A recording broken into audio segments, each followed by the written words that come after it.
An opening comment, here's Bud Shaw. Well, thanks, Les. Listen, I don't pretend to know Freddie Kitchens' status inside Browns headquarters. I'm willing to bet, though, that like most GMs of losing teams, John Dorsey probably believes he has given his head coach more talented roster than the record reflects.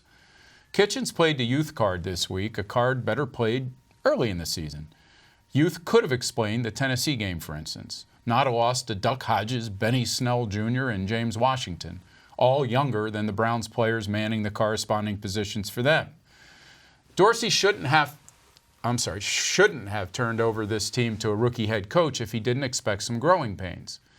But Kitchens has hardly distinguished himself in game day management and team discipline. And if he hopes to keep his job, he had better find a way to beat Baltimore again and not slip up against bad Cincinnati and Arizona teams. Winning out, as Les pointed out, saved Eric Mangini once upon a time. And it might be the only way back for Freddie Kitchens at this point. A couple of things. First of all, he's very, very likable. Would you agree? Freddie? Yes. Just okay? Just not so likable? No, I think he is. I think most people, when he got the job, thought that they had found this kindred spirit, that this guy who got them and they get him, and folksy and all of that stuff. Okay. I think some people have grown to get a little weary of the, we just have to do a better job. We've got to win big moments in big games. It's the same speech all the time. It's the same thing. So.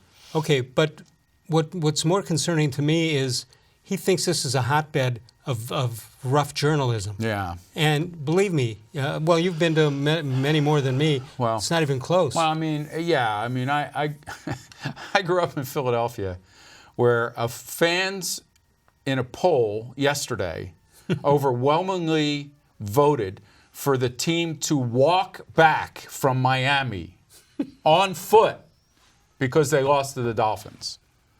Does that seem like a reasonable fan base to you? First of all, I don't think they realize how far south Miami is from the Georgia border. So it's not like, just walk across Georgia and then go to Miami.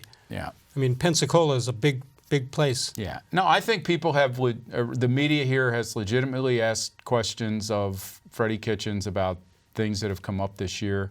I imagine when John Dorsey sits in front of the media for the first time since, right before the bye, that there's going to be questions about that too. I mean, he's the guy that brought in Demarius Randall and Antonio Callaway and others. And, not that he has to go have 100%, success rate. Nobody does. But I think people are starting to look at that maybe a little differently. Well, and I'm also wondering if Freddie, and I don't know what I want yet. I need to see the last remaining games. But if Freddie doesn't make it to get to be here next year, I just think he's going to say the media and the fans ran him out of town. And that couldn't be further from the truth. No, listen, you can say that the Browns have had owners that have reacted to an angry fan base. I mean, Randy Lerner, of course, met with a couple of fans in his office one time, right? But I don't think when it comes down to it, they decide to swallow these head coaching contracts and spend the kind of money they've spent trying to build a winner based on what the media or the fan base says. No, what they do is go to a homeless guy and say, who should I pick for quarterback in the first round? There's a lot of stories. Just Are you a going to lot write of it? Stories. I mean, even just this T-shirt thing is like, it's just another one of those stories that you just think, this doesn't happen in other towns. I heard